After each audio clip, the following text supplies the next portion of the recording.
I should have known something was wrong when Clara spent 2 hours getting ready for my sister's backyard barbecue. 2 hours. For burgers and potato salad with Lisa and her neighbors, but there she was, curling her hair like she was heading to the Met Gala, not a suburban cookout where the biggest excitement would be whether Coach Harris brought his famous coleslaw. Before we dive deeper into this story, I have one small request. Please subscribe, drop a like, comment, and hit that hype button to boost this channel so more people can discover these incredible Reddit stories. Martin, hurry up, Clara called from the bathroom, applying her third coat of mascara. We're already late, and I don't want people thinking we're the kind of couple who can't get their act together. I almost laughed. If only she knew what people really thought about us. But I kept my mouth shut, like I always did, and grabbed the bottle of wine we were bringing. Cheap stuff from the grocery store, because God forbid we spend more than $15 on anyone else. The drive to Lisa's house was typical Clara, her fixing her lipstick in the visor mirror while criticizing my shirt choice, my driving, and my lack of enthusiasm for social events. I taught shop class at the local high school, made decent money, kept our house in good repair, and somehow that made me the villain in her story. Try to be more engaging tonight, she said as we pulled into Lisa's driveway. Mrs. Dalrymple asked me last week if everything was okay with you. Apparently you've seemed distant at these things. Distant. Right. Because when you've heard your wife complain about the same things for the 100th time, you tend to tune out. But I nodded and promised to be the life of the party, knowing full well Clara would find something else to criticize before we even got out of the car. Lisa's backyard was already buzzing with the usual crowd. Neighbors I'd known for years, a few teachers from school, some of Clara's fitness instructor friends, the kind of gathering where everyone pretended to be having more fun than they actually were, and the conversations never went deeper than the weather or local gossip. Martin! Lisa waved us over to the deck where she was arranging a cheese platter. Perfect timing. I was just telling everyone about your latest project at school. Before I could ask what she meant, Clara had already moved away, making a beeline for the group gathered around the grill. I watched her transform, shoulders back, smile bright, voice pitched just a little higher than normal. Her performance mode, I called it. The version of herself she saved for public consumption. So what project? I asked Lisa, accepting the beer she handed me. The gazebo the kids built for the town green. Mrs. Dalrymple was raving about it at the grocery store, said it's the nicest thing anyone's done for this town in years. I felt a rare moment of pride. My students had worked hard on that gazebo, learning real skills while creating something beautiful for everyone to enjoy. It was exactly the kind of project that made teaching worthwhile.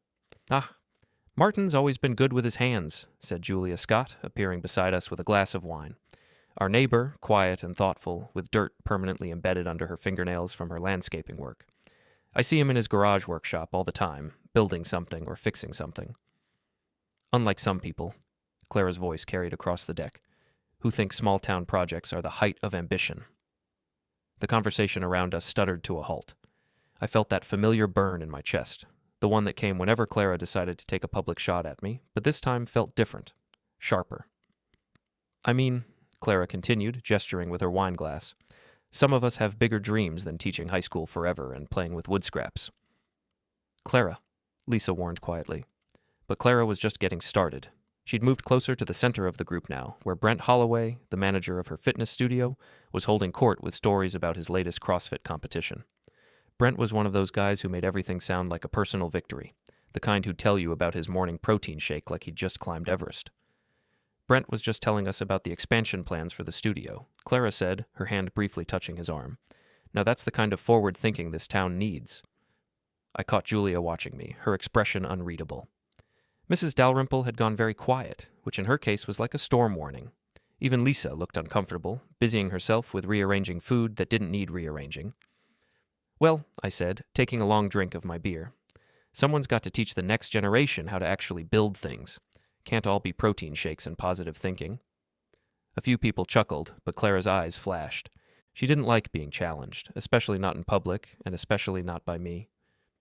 Oh, Martin's always so practical, she said, her voice dripping with fake sweetness. Never met a dream he couldn't bring down to earth.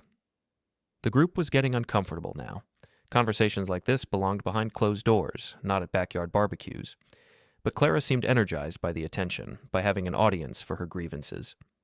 You know what? She announced suddenly, raising her wine glass like she was making a toast. Anyone want my husband? He's too stubborn to change, but maybe someone else can appreciate his limited ambitions. The silence that followed was deafening. I felt every eye on the deck turn to me, waiting to see how I'd respond to being auctioned off like a piece of furniture at a garage sale. My first instinct was to make a joke, deflect with humor like I always did. But before I could open my mouth, Julia stepped forward. "I'll take him," she said calmly, like Clara had just offered her the last piece of cake. "So, what time are you picking me up tomorrow, Martin?" The look on Clara's face was worth every awkward moment that had led to this. Her mouth opened and closed like a fish out of water, her carefully applied makeup suddenly looking garish under the deck lights. "8 sharp," I heard myself say. "Wear something green. It's your color." Julia smiled, a real smile, not the performed kind Clara specialized in. "It's a date." The deck erupted in nervous laughter and scattered conversations as people tried to pretend they hadn't just witnessed whatever the hell that was. But I saw Mrs. Dalrymple lean over to whisper something urgent to Coach Harris, and I caught Brent's smug expression falter for just a moment. Clara recovered quickly, laughing it off like it had all been a joke, but I could see the panic in her eyes. She'd pushed too far, and now she was scrambling to figure out how to walk it back without losing face. I excused myself to use the bathroom, needing a moment to process what had just happened.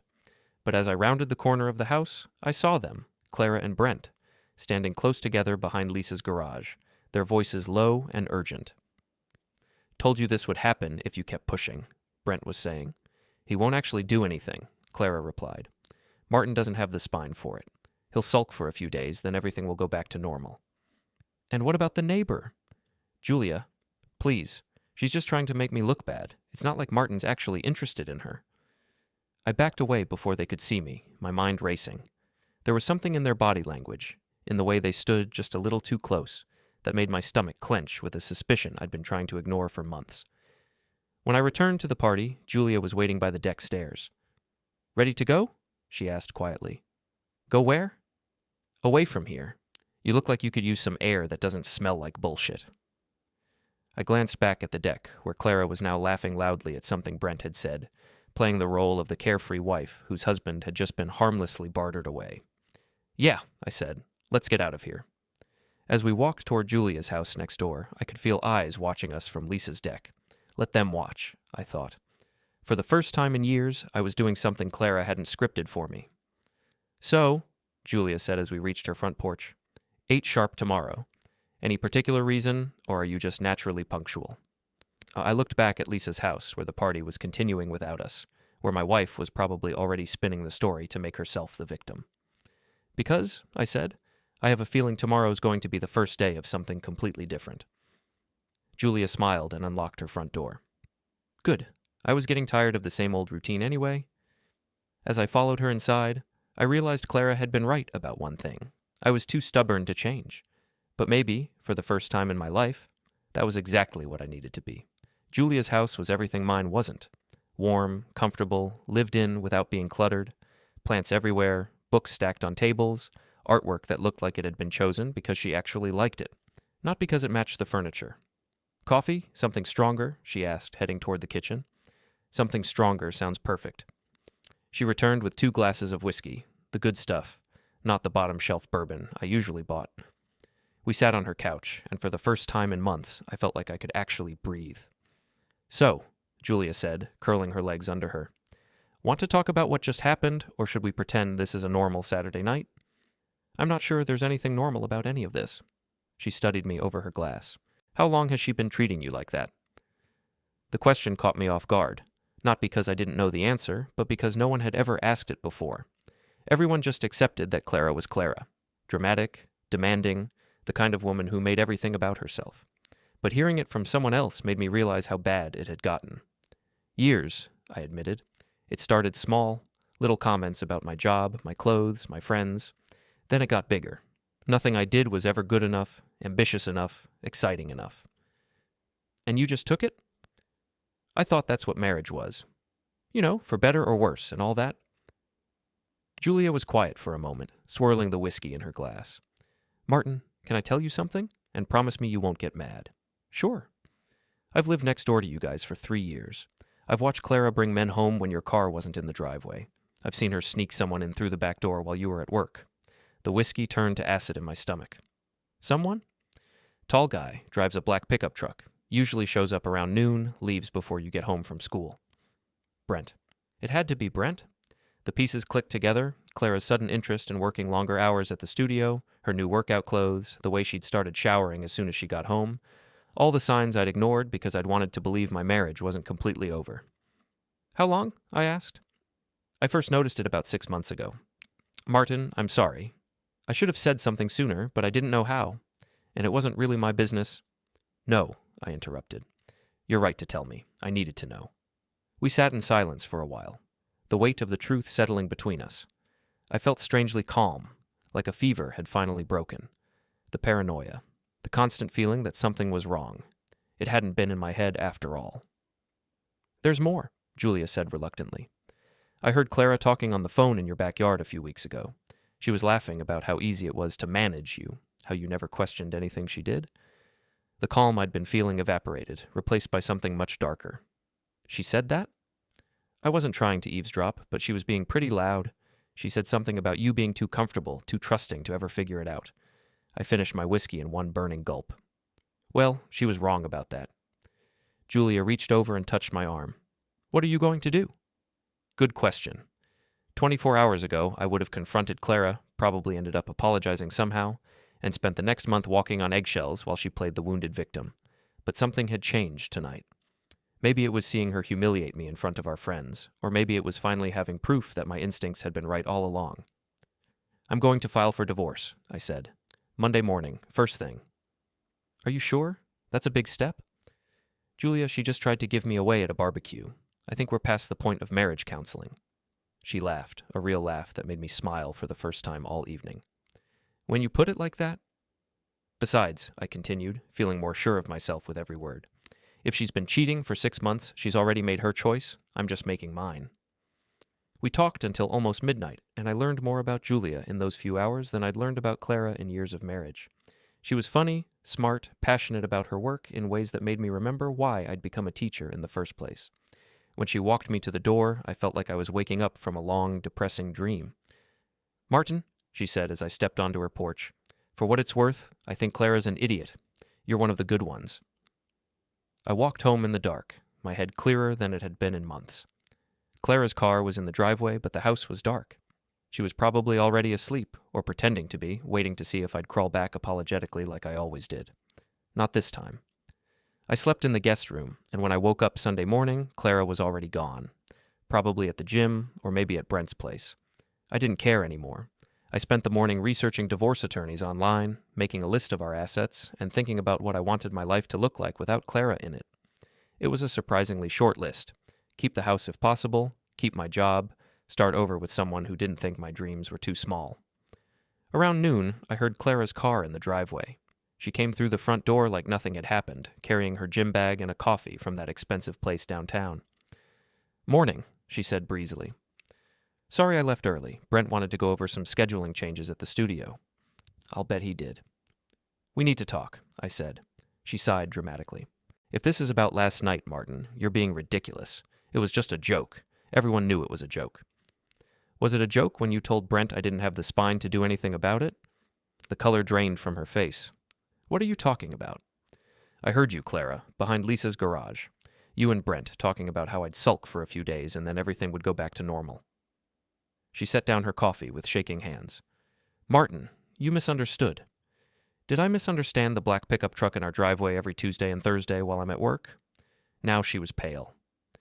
I don't know what you think you saw. I didn't see anything, but Julia did. Apparently half the neighborhood knows you're cheating on me. Clara's mask finally slipped. The fake sweetness disappeared, replaced by something cold and calculating. So what? You going to run crying to a lawyer? Good luck with that. I'll take half of everything you have, and everyone in this town will know you couldn't keep your wife happy. Actually, I said, pulling out the papers I'd printed that morning, I already called a lawyer, filed for divorce an hour ago, citing adultery and abandonment. Funny thing about adultery, it affects how assets get divided. For the first time in our entire marriage, Clara was speechless. Oh, and I listed yesterday as our official separation date. You know, right after you tried to give me away at a barbecue. I figure that's pretty clear evidence that you consider the marriage over. She found her voice then, and it was ugly. You bastard. You think you're so smart, but you have no idea what you're doing. I'll destroy you. I'll tell everyone you're having an affair with that pathetic neighbor of ours. Go ahead. Unlike you, I haven't actually done anything wrong yet, but thanks for the idea. I grabbed my keys and headed for the door, leaving Clara standing in our living room, probably planning her next move. Let her plan. For the first time in years, I was 2 steps ahead of her. I drove to Julia's house and knocked on her door. When she answered, she was wearing gardening clothes and had dirt on her cheek. Hey, she said, smiling.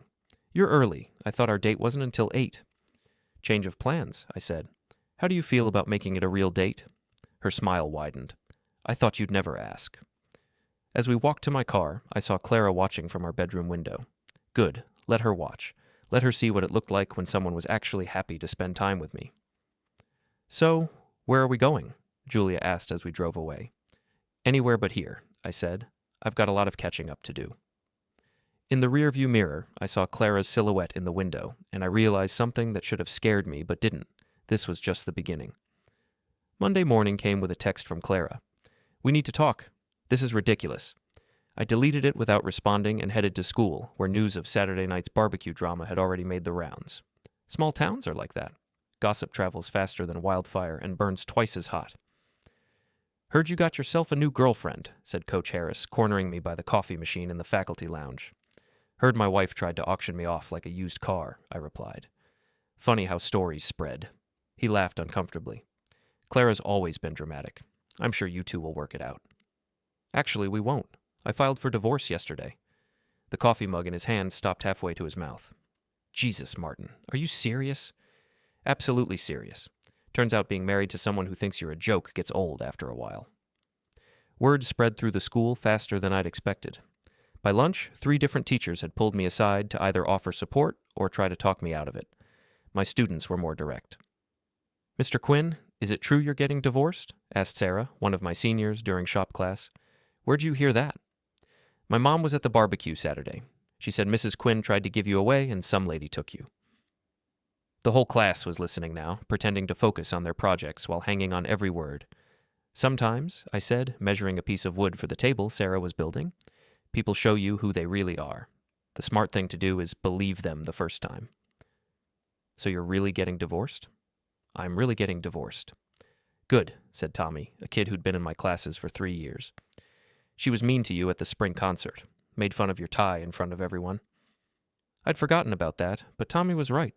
Clara had loudly complained about my boring tie choice while we were sitting in the auditorium, waiting for the show to start. At the time, I'd been embarrassed. Now I was just angry that I'd let her get away with it. Well, I said, I won't have to worry about tie criticism anymore. The kids laughed, and I realized something. I felt lighter than I had in years, like I'd been carrying a weight I didn't even know was there. After school, I stopped by the hardware store to pick up new locks for the house. If Clara wanted to play games, I could play too. While I was there, I ran into Mrs. Dalrymple, who immediately cornered me by the paint display. Martin Quinn, I heard the most interesting story about Saturday night. I'll bet you did. Is it true Clara's been carrying on with that muscle-bound boy from the gym? I shouldn't have been surprised that she knew. Mrs. Dalrymple had a network of gossips that would make the CIA jealous. What have you heard? She leaned closer, lowering her voice conspiratorially. Millie Henderson saw them at the Riverside Motel last Tuesday afternoon, said they were all over each other in the parking lot. The Riverside Motel? A rundown place on the edge of town that rented rooms by the hour. Classy. And, Mrs. Dalrymple continued, my nephew works at the bank. Says Clara's been withdrawing cash every week for months. Small amounts, but regular. Interesting. You need anything, you call me. I've got photos of that motel visit if you need them for your lawyer. I stared at her. Photos? Millie's got a good camera. She was there taking pictures of the old bridge for her photography club when she saw them. Pure coincidence, but lucky for you. Small towns. Sometimes the gossip network worked in your favor. I installed the new locks that evening, just as Clara was pulling into the driveway. She tried her key, failed, and started pounding on the door. Martin, open this door right now. I opened it, but left the chain lock engaged. What do you want, Clara? I want to come into my own house. Funny thing about that. According to the separation papers I filed, this is my house now. You can come get your things, but you'll need to call first. Her face was red with fury. You can't lock me out of my own home. Actually, I can. Legally, we're separated as of Saturday night. You made that pretty clear in front of 20 witnesses. This is insane. Where am I supposed to stay? I hear the Riverside Motel has reasonable rates. The look on her face told me she knew exactly what I was talking about. Who told you about that? Does it matter? The whole town knows, Clara. You weren't exactly discreet. She tried a different approach, softening her voice. Martin, please, we can work this out. It was a mistake, a stupid mistake. I was confused, and Brent took advantage. Stop, just stop. I'm not doing this anymore. Doing what? Pretending this marriage was ever real. Pretending you respect me or love me or even like me. I'm done. I closed the door and listened to her pound on it for another 5 minutes before she finally gave up and drove away. Then I called Julia. How do you feel about dinner? I asked when she answered. I feel great about dinner. Your place or mine? Yours. I just changed the locks, and I don't want to give the neighbors any more gossip than they already have. She laughed. Too late for that. Mrs. Patterson called me this afternoon to ask if we were really dating or just trying to make Clara jealous. What did you tell her? I told her to mind her own business. But between you and me, I'm hoping for option 1. Option 1 it is. We had dinner on Julia's back porch, talking about everything except Clara and Brent and divorce papers. She told me about the landscape project she was designing for the new park, and I told her about the gazebo my students were building for the town square. Normal conversation between two adults who actually liked each other. It was revolutionary. Can I ask you something? Julia said as we were cleaning up the dishes. Sure. What was the final straw? I mean, I know Saturday night was bad, but you seemed like you'd been thinking about this for a while.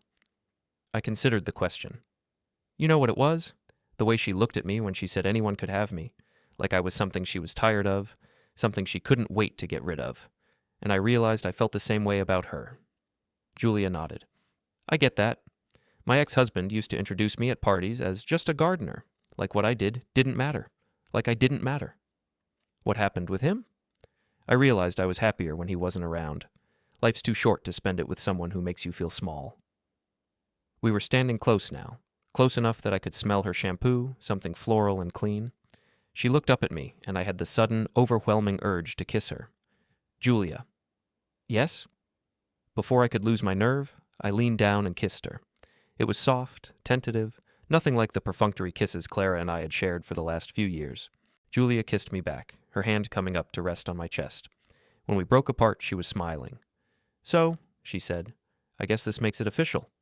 What? We're really going to give this town something to talk about. The next morning, I woke up in my own bed for the first time in years without dreading the day ahead. Clara had left 6 voicemails overnight, progressing from angry to pleading to threatening. I deleted them all without listening to the whole messages. At school, the gossip had reached new heights. Apparently, someone had seen Clara's car parked outside Brent's apartment building at midnight, and someone else had seen me leaving Julia's house that morning. The truth was, I'd left at 10 p.m. after helping her move some plants, but I wasn't about to correct the record. Martin, Principal Johnson called me into his office during my planning period. We need to talk. I sat down across from his desk, wondering if the drama was about to cost me my job. I've been hearing some interesting stories about your weekend, he said. I'm sure you have. Look, I don't care about your personal life, but I need to know this isn't going to become a problem. We can't have teachers' domestic issues disrupting the school environment. It won't be a problem, Bob. Clara and I are getting divorced. It's amicable. Mostly. And the neighbor? Julia's a good person. We're taking things slow, seeing where it goes. He studied me for a moment. You seem different. Happier. I am happier. Good. You've been one of my best teachers for 10 years, but lately you've seemed distracted. I was starting to worry. I realized he was right. I had been distracted, constantly walking on eggshells, always worried about what mood Clara would be in when I got home. That won't be a problem anymore, I said. That afternoon, as I was loading tools into my truck after school, Brent appeared in the parking lot. He looked like he hadn't slept, his usually perfect hair disheveled, his gym clothes wrinkled. We need to talk, he said. Do we? Look, man, this whole thing got out of hand. Clara's upset, you're upset. I'm not upset, I interrupted. I'm relieved. He blinked, clearly not expecting that response. What? I said I'm relieved. Clara did me a favor Saturday night. She showed me exactly what she thought of me, and it freed me up to find someone who actually appreciates what I have to offer. You can't be serious about the neighbor. Why not? She's smart, funny, attractive, and she doesn't think my job is beneath her. Seems like a pretty good deal to me. Brent's face was getting red. You're making a mistake. Clara loves you. She's just confused right now. Confused? Is that what you call 6 months of afternoon visits to the Riverside Motel? His mouth fell open. How did you? Small town, Brent. Everyone knows everything eventually. I climbed into my truck and started the engine. Oh, and Brent? Tell Clara she can pick up her stuff this weekend. I'll leave it on the porch. As I drove away, I could see him in the rearview mirror, standing in the parking lot, looking lost. Good. It was about time someone else felt confused and off balance. I was done being the fool in this story. It was time to see how Clara and Brent liked being the punchline. The weekend came faster than I expected, and with it, Clara's attempt to reclaim her territory. I'd spent Friday evening boxing up her clothes, toiletries, and personal items, leaving everything neatly stacked on the front porch as promised. What I hadn't expected was for her to show up at 2 a.m, drunk and belligerent. The sound of breaking glass woke me up. I looked out the bedroom window to see Clara stumbling around the front yard, her belongings scattered everywhere, my porch light illuminating the wreckage of what had once been her favorite coffee mug. I called the police. Martin? Officer Rodriguez answered on the second ring. Small town benefits. I'd taught his kid last year. Hey, Carlos, I've got someone trespassing on my property. Drunk, making a mess, won't leave when asked. Address? I gave him the information, not mentioning that the trespasser was my soon-to-be ex-wife. Let him figure that out when he got here. Clara was trying to jimmy open the living room window when Carlos arrived, his patrol car's lights cutting through the darkness. She spun around, nearly falling over, her makeup smeared and her hair a mess. Ma'am, I need you to step away from the house. This is my house, she slurred. That bastard locked me out of my own house. Carlos looked at me, standing in the doorway in my pajamas and robe. Martin, you want to fill me in? Clara and I separated last weekend. I filed the papers Monday. She's here to collect her belongings, but she's intoxicated and trying to break in. Clara Quinn? Carlos looked back at her, recognition dawning. Ma'am, if you're separated and this is his legal residence, you can't just break in. He changed the locks, which is his right if you're legally separated. It took another 20 minutes to sort everything out. Clara alternated between tears and threats, claiming I'd stolen her life and ruined everything. Carlos was patient but firm. She could collect her belongings, but she needed to do it sober and with advance notice. I'll be back, she warned as Carlos helped her into her car. This isn't over. Looking forward to it, I called back. Sunday morning brought a new development. I was having coffee on my back deck when I heard voices from Clara's car in the driveway. She wasn't alone. Brent was with her, and they were arguing. Told you this was a bad idea, he was saying. Just get the spare key from under the planter and let's get this over with. I smiled. The spare key that was no longer there, thanks to my new security measures. They spent 10 minutes searching for a key that didn't exist before Clara started pounding on the front door again. Martin, I know you're in there. Open this door. I took my time finishing my coffee before answering. What do you want, Clara? I want my things, and I want to talk. Your things are in storage. I'll text you the address. As for talking, my lawyer says that's not a good idea. Don't be ridiculous. We're adults. We can have a conversation. I opened the door, keeping the chain engaged. Fine, talk. She tried to push her way in, but the chain held. Not like this. Let me in. Nope. Brent stepped up beside her, trying to look intimidating. Come on, man. Just let her get her stuff. And you are? You know who I am. Actually, I know what you are. I'm not sure that's the same thing. His face darkened. What's that supposed to mean? It means you're the guy who's been screwing my wife in cheap motel rooms for 6 months. It means you're probably wondering what else I know about your little arrangement. Clara went pale. Martin, please. Please what? Please pretend I don't know about the money you've been withdrawing from our joint account. Please pretend I don't have photos of you two at the riverside. Brent's cocky expression faltered. Photos? Small town, remember? Everyone's got a camera these days. I closed the door and listened to them argue on my front porch for another few minutes before they finally left. Then I called Julia. Feel like taking a ride? I asked when she answered. Where to? Town festival. I hear they're announcing the winners of the garden competition today. Martin, that's not until next weekend. I know, but Clara doesn't. And I have a feeling she'll be there, trying to do damage control with the gossip network. Julia laughed. You're evil. I like it.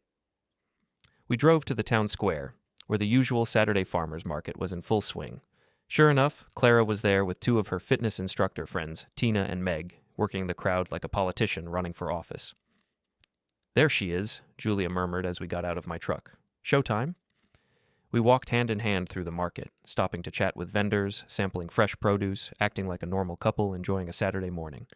It didn't take long for Clara to notice us. "Martin!" She approached with her fake smile firmly in place, Tina and Meg flanking her like bodyguards. "What a surprise to see you here." "Clara, ladies," I nodded politely. "Beautiful morning for the market." "Yes, it is." Her eyes were fixed on my hand holding Julia's. "I don't think I've been properly introduced to your friend." "Julia Scott," Julia said, extending her free hand. "I live next door to Martin." "How convenient." Clara's smile could have cut glass. "It really is," Julia agreed cheerfully. "Martin's been helping me with a landscaping project. He's so good with his hands." I nearly choked on my coffee. Tina and Meg exchanged glances, clearly uncomfortable with the tension. "Well," Clara said, "I hope you're not getting too attached. Martin has a tendency to lose interest in his projects." "Funny," Julia replied. "He seems pretty focused to me. Very attentive." The conversation was drawing attention from other market-goers. Mrs. Dalrymple had appeared nearby, pretending to examine tomatoes while obviously eavesdropping. "Clara," I said, "how's the apartment hunting going?" Her mask slipped for just a moment. "Fine. Great, actually. Brent and I found a lovely place." "Brent and you?" Mrs. Dalrymple had given up all pretense of tomato shopping. Clara realized her mistake immediately. "I mean, Brent helped me look, as a friend." "Right," I said. "Just like he helped you at the Riverside Motel, as a friend." The color drained from her face. Around us, conversations had stopped. In a town this size, public drama was better than cable television. "I don't know what you're implying." "I'm not implying anything. I'm stating facts. You've been cheating on me for months, you tried to humiliate me at Lisa's barbecue, and now you're mad that I'm not playing the victim." Tina stepped forward. "Maybe we should take this somewhere private." "Why?" Julia asked innocently. Clara didn't seem interested in privacy when she announced that anyone could have Martin. I'm just following through on her generous offer. "This is ridiculous," Clara snapped. "Martin, you're embarrassing yourself." "Am I? Because from where I'm standing, you're the one who got caught cheating, and now you're trying to make it my fault." Brent chose that moment to appear, carrying a protein shake and looking like he'd rather be anywhere else. "Everything okay here?" he asked. "Perfect," I said. "Just having a friendly chat with my wife and her boyfriend." "We're not," Brent started. "Save it," I interrupted. "Half the town's seen you together. The other half will know by dinner time." I turned to Julia. "Ready to go? I promised I'd help you with that garden project." "Absolutely." She smiled at Clara. "It was so nice meeting you. Martin's told me so much about you." As we walked away, I could hear Clara's voice rising behind us, trying to explain to the growing crowd of onlookers. Let her explain. I was done caring what Clara thought or what stories she told. "That was brutal," Julia said as we got back to my truck. "She started it at the barbecue. I'm just finishing it." "Remind me never to get on your bad side." I looked back at the crowd gathered around Clara, who was gesticulating wildly while Brent stood beside her looking miserable. "Too late for that," I said. "You're stuck with my good side now." As we drove home, I realized something had changed. For the first time since this whole mess started, I wasn't angry anymore. I was just done. Clara could have Brent, and Brent could have Clara's drama. I had something better. I had my life back. The following week brought an unexpected visitor to my classroom. I was helping a student with a tricky joint when Principal Johnson appeared in the doorway with a woman I didn't recognize, tall, professional-looking, carrying a briefcase. "Martin, this is Detective Lisa Adler from the County Sheriff's Office. She'd like to speak with you." My stomach dropped. "Is everything okay?" "Just routine questions about a complaint that was filed. Is there somewhere we can talk privately?" We went to Johnson's office, where Detective Adler opened a folder and pulled out several photographs. A chill went through me when I saw what they were. Pictures of Brent's truck with slashed tires taken in the school parking lot. "Do you know anything about this, Mr. Quinn?" I studied the photos carefully. "When was this taken?" "Yesterday afternoon, around 4:30. Mr. Holloway says you threatened him last weekend at the farmer's market." "I never threatened anyone. I stated facts about his relationship with my wife." "He says you told him, 'Next time?' It wouldn't just be words." I almost laughed. "Detective, I never said anything like that. There were at least 20 witnesses to our conversation at the market. You can ask any of them." She made a note. "Where were you yesterday afternoon around 4:30? "Here, in my classroom, with about 15 students working on their final projects. Then I went home, had dinner with my neighbor Julia Scott, and spent the evening helping her plant flowers in her front yard. Her brother Eli was there too. He can verify the timeline. Detective Adler studied me for a moment. Mr. Holloway seems to think you're engaged in a campaign of harassment against him and your wife. My soon-to-be ex-wife. And I'm not harassing anyone. I'm just not hiding the truth anymore. She closed the folder. I'll need to verify your alibi, but assuming it checks out, you're not a suspect. However, I'd advise you to stay away from Mr. Holloway and your wife until the divorce is finalized. That won't be a problem. After she left, I called Julia. We might have a problem. What kind of problem? I explained about the slashed tires and Brent's accusations. Julia was quiet for a moment. Martin, you need to know something. I saw who really slashed those tires. What? I was coming home from the grocery store yesterday around 4:30. I saw Clara in the school parking lot standing next to Brent's truck with something in her hand. When she saw my car, she ran. Clara slashed his tires? It looked like it. I thought it was weird, but I didn't want to get involved. Should I call the detective? Absolutely. An hour later, Detective Adler called me back. Mr. Quinn, your alibi checks out, and we've had some new information come to light. It appears Mr. Holloway may have been mistaken about who was responsible for the vandalism. Mistaken how? Let's just say we have a witness who saw someone else at the scene, someone who matches your wife's description. I almost felt sorry for Brent. Almost. The truth came out 2 days later when Mrs. Dalrymple cornered me at the grocery store with the full story. Apparently, Clara had discovered that Brent was also seeing another woman, a client from the gym, and had confronted him in the school parking lot. When he'd laughed it off, she'd grabbed a box cutter from his truck and gone to work on his tires. The poor fool thought you'd done it, Mrs. Dalrymple cackled. Filed a police report and everything. Now Clara's facing vandalism charges, and Brent's the laughingstock of the gym. What about the other woman? Dropped him like a hot potato when she found out about Clara. Apparently she doesn't like drama. The irony was delicious. Clara had destroyed her own relationship while trying to frame me for it. But the best was yet to come. Friday afternoon, I was leaving school when I saw a familiar figure waiting by my truck. Clara, looking haggard and desperate, her usual perfect appearance replaced by something much more human. We need to talk, she said. I thought your lawyer advised against that. I fired my lawyer. I can't afford him anymore. I unlocked my truck, but didn't get in. What do you want, Clara?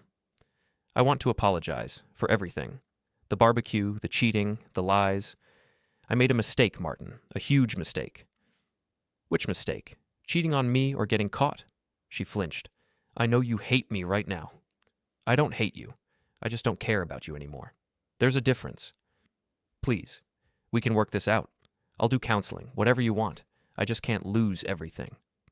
You already lost everything. The house is being sold, the divorce is almost final, and your boyfriend is facing his own legal troubles.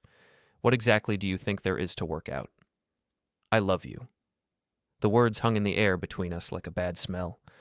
6 months ago, hearing Clara say she loved me would have been everything I wanted. Now it just sounded hollow. No, you don't. You love the idea of not being alone.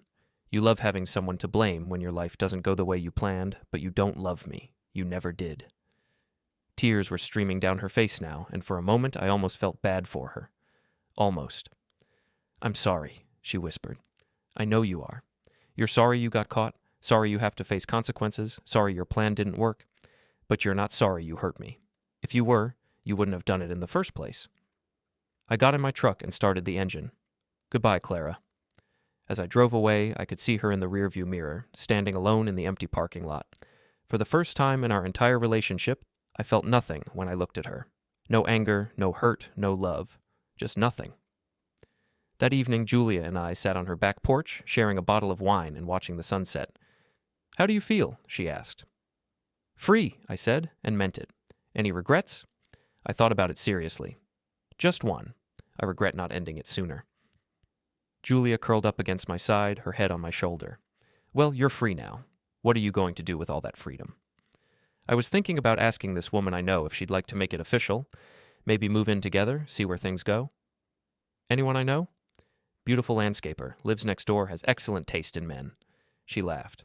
She sounds perfect. Think she'll say yes? I'm hoping so. I hear she likes stubborn men who know how to use their hands.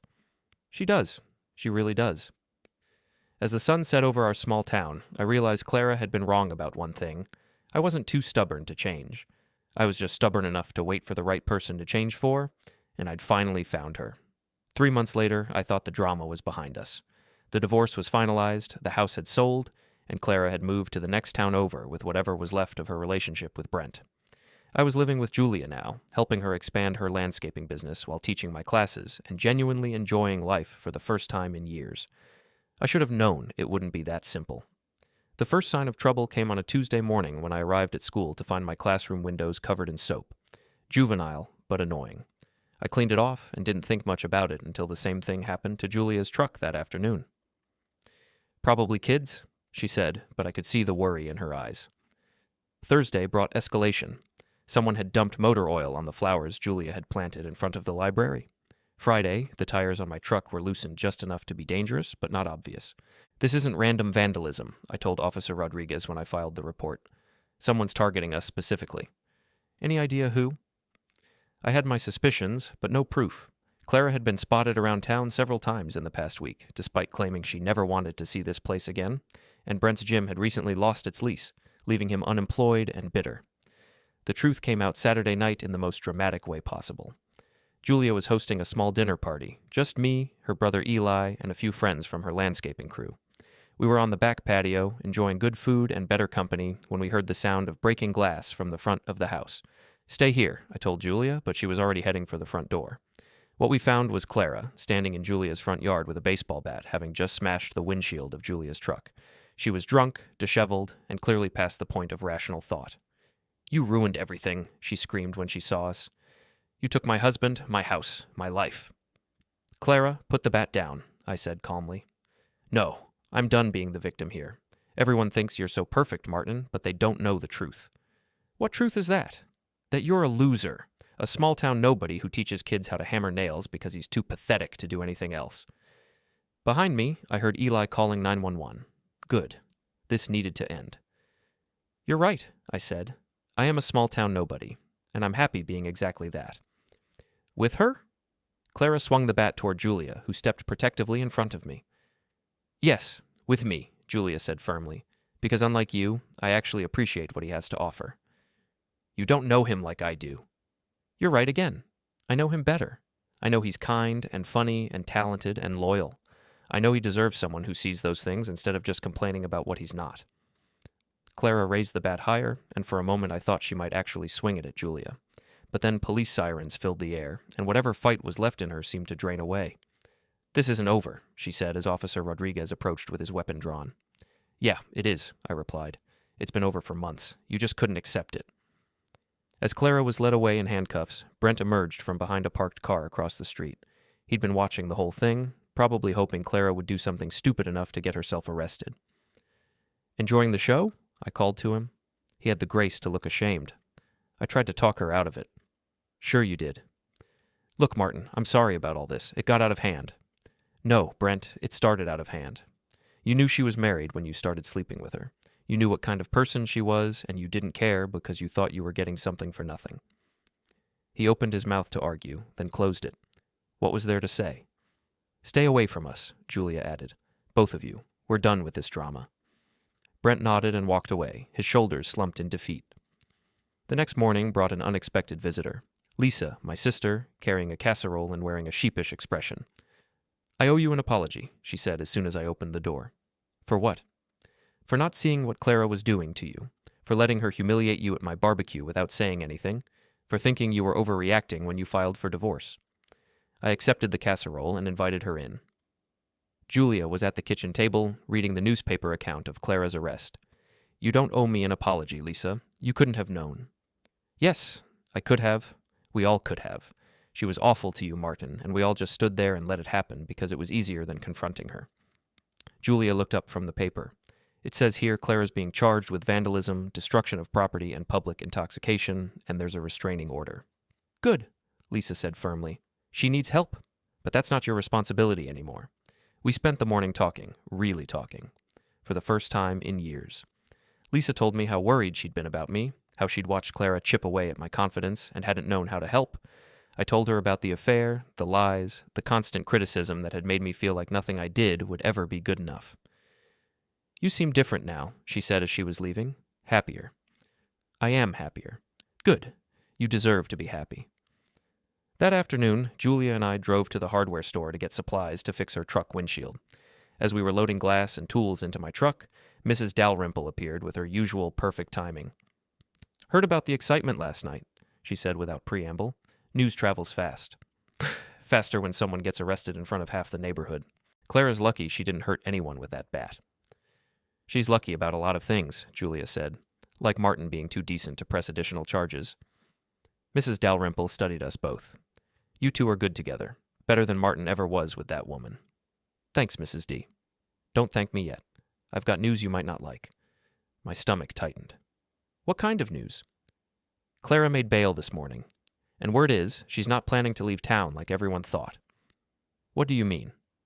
"I mean she's telling anyone who'll listen that this isn't over, that she's going to fight for what's rightfully hers." Julia and I exchanged glances. "There's nothing left to fight for," I said. "The divorce is final, the house is sold, we don't have any shared assets. Maybe not legally, but that woman's not thinking straight. She blames you for everything that's gone wrong in her life, and she blames Julia for taking you away from her." "So what are you saying?" "I'm saying watch your backs. Desperate people do desperate things." That evening, as Julia and I worked together to replace her windshield, I found myself thinking about Mrs. Dalrymple's warning. Clara had already shown she was capable of escalating beyond rational behavior. The question was, how far would she go? "A penny for your thoughts," Julia said, handing me a screwdriver. "Just thinking about what Mrs. D said, about Clara not being done." "Are you worried?" "A little. She's unpredictable when she's cornered, and right now she's got nothing left to lose." Julia was quiet for a moment, focusing on holding the glass in place while I secured it. "Martin, can I tell you something?" "Always." "I'm not afraid of her. I'm not afraid of anything she might do, because what we have is real. What you had with her was just existing. There's a difference." She was right. What Clara and I had called a marriage had really just been two people sharing space and bills. What Julia and I had was a partnership, built on mutual respect and genuine affection. "Besides," Julia continued with a grin, "I've got a baseball bat too, and unlike Clara, I actually know how to use one." I laughed, feeling some of the tension leave my shoulders. Whatever Clara had planned, we'd face it together. And for the first time in my adult life, I knew I had someone in my corner who would fight for me as hard as I'd fight for her. As we finished installing the new windshield, I realized something important. I wasn't the same man who'd been humiliated at that barbecue 6 months ago. That man had been beaten down, convinced he deserved whatever scraps of affection Clara threw his way. This man knew his worth, and he wasn't going to let anyone take it away from him again. Come on," Julia said, packing up the tools. "Let's go inside. I'll make dinner, and you can tell me more about this mysterious project your students are working on." "It's not mysterious. It's a surprise." "For who?" I smiled, taking her hand as we walked toward the house. "For you." Whatever Clara was planning, whatever desperate scheme she and Brent might cook up, it didn't matter. I had everything I needed right here, and this time I was going to fight to keep it. But as we reached the front door, I saw a familiar black pickup truck parked across the street, engine running, windows tinted too dark to see inside. It pulled away as soon as I noticed it, but the message was clear. This wasn't over. Not yet. The final confrontation came 3 weeks later, and it wasn't at all what I expected. I was working late in my classroom, putting finishing touches on the surprise project my students had been building for Julia, a custom garden bench with intricate woodwork that showcased everything they'd learned that semester. The school was empty, except for the custodial staff, and I was enjoying the quiet concentration when I heard footsteps in the hallway. "Martin?" I looked up to see Brent standing in my doorway, but he looked different. Gone was the cocky gym manager swagger, replaced by something that looked almost like humility. "What do you want, Brent?" "To apologize, and to warn you." I set down my sandpaper and faced him. "I'm listening." "Clara's lost it, man. I mean, really lost it. She's been staying at my place since she made bail, and she's not the person I thought I knew." "What do you mean?" "She's obsessed with you and Julia. She's got photos of your house, your schedules, places you go together. She's been following you guys for weeks." "Following us how?" "Driving by your house at night, sitting in parking lots watching you, taking pictures. She's convinced herself that if she can just get rid of Julia, you'll come back to her." "That's insane." "I know. I tried to tell her that. Tried to get her to see a counselor, but she won't listen. She keeps saying she has a plan to fix everything." "What kind of plan?" Brent looked sick. I don't know all the details, but it involves Julia's big landscaping project at the new park. Clara found out Julia's going to be working there alone tomorrow night, installing some kind of lighting system. How could she possibly know that? She's been calling the park department, pretending to be a reporter doing a story about local businesses. They told her everything, when Julia would be there, what equipment she'd have, everything. I was already reaching for my phone to call Julia when Brent grabbed my arm. There's more. Clara's been buying things, rope, duct tape, a hunting knife. She told me it was for a camping trip, but Martin, Clara doesn't camp. Jesus Christ. Have you called the police? With what proof? She hasn't actually done anything yet, and she's smart enough to pay cash for everything, use different stores. It would be my word against hers. Then why are you telling me? For the first time since I'd known him, Brent looked genuinely remorseful. Because whatever I am, I'm not someone who stands by while a woman gets hurt. And because Clara's not the person I fell for, she's become something scary. I called Julia immediately, but it went straight to voicemail. Then I called her brother Eli. She's at the park, he said when I explained the situation. Started about an hour ago. Said she wanted to get the lighting installed before the weather turned. I'm going there now. Call the police and tell them what I told you. Already dialing. I grabbed my keys and headed for the door, Brent following behind me. I'm coming with you, he said. Like hell you are. Martin, I know Clara better than you do now. I know how her mind works when she's like this. You might need that. I wanted to tell him to go to hell, but he was right. And if Julia was in real danger, I needed all the help I could get. The park was dark when we arrived, with only Julia's work truck visible near the new playground area. Her equipment was scattered around the base of several light poles, but Julia was nowhere to be seen. Julia, I called out, but got no response. Over there, Brent whispered, pointing toward the wooded area at the edge of the park. I could see a faint light moving between the trees, like someone with a flashlight. We moved toward it carefully, trying not to make noise on the fallen leaves. What we found was a scene from a nightmare. Clara had Julia tied to a tree about 50 yards into the woods, a flashlight propped on a nearby stump providing the only illumination. Julia was conscious but gagged, her eyes wide with fear and fury. I knew you'd come, Clara said without turning around. She was holding the hunting knife Brent had mentioned, testing its edge with her thumb. You always were predictable, Martin. Let her go, Clara. This is between you and me. No, it's not. She finally turned to face me, and I was shocked by her appearance. She'd lost weight, her hair was unwashed, and her eyes had a wild quality that made my skin crawl. It's between me and the snake who stole my life. I didn't steal anything, Julia said, having worked the gag loose. You threw him away, remember? Clara backhanded her across the face. Shut up. That's when I lost it. I rushed forward, but Clara was ready for me. She spun around with the knife, catching me across the forearm as I tried to grab her wrist. The cut wasn't deep, but it was enough to make me back off. Stay back, Clara screamed. Stay back or I'll cut her throat. Clara, please.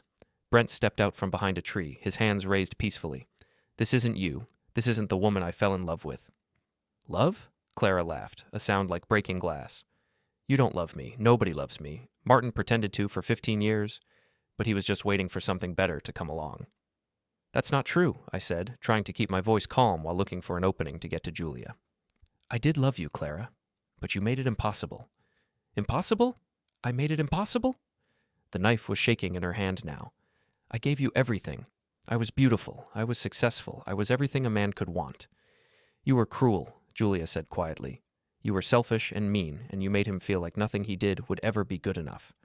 Shut up. Clara raised the knife again. That's when I heard the most beautiful sound in the world. Police sirens in the distance, getting closer.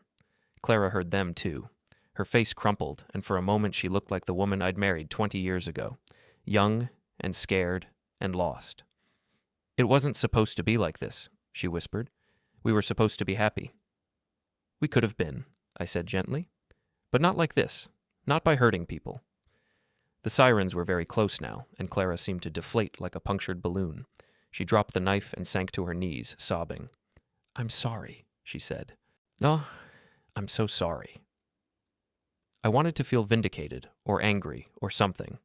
But all I felt was sad. Sad for the woman Clara had been, sad for the marriage that might have been, sad for all the wasted years and wasted chances. But as I cut Julia free and held her in my arms, I also felt something else. Gratitude. Gratitude that we'd both survived this. Gratitude that Clara would finally get the help she needed, and gratitude that sometimes, even in the messiest situations, the good guys actually win. 6 months later, Julia and I were married in a small ceremony in her garden, surrounded by friends and family who actually wanted us to be happy. Clara was in a psychiatric facility, getting treatment for what the doctors called a severe mental breakdown triggered by the loss of control in her life. I felt sorry for her, but I didn't feel responsible for her anymore. That was the difference. As Julia and I danced to our first song as husband and wife, I caught sight of Mrs. Dalrymple at the edge of the crowd, wiping away tears and probably already composing the story she'd tell at the grocery store tomorrow. "No regrets?" Julia whispered in my ear. "Just one," I said, spinning her around to face our friends and family, all of them smiling and laughing and celebrating our happiness. "What's that?" "I regret waiting so long to realize I deserved better." She kissed me then, right there in front of everyone, and I realized something important. Sometimes the best revenge isn't getting even, sometimes it's just getting happy, and I was very, very happy.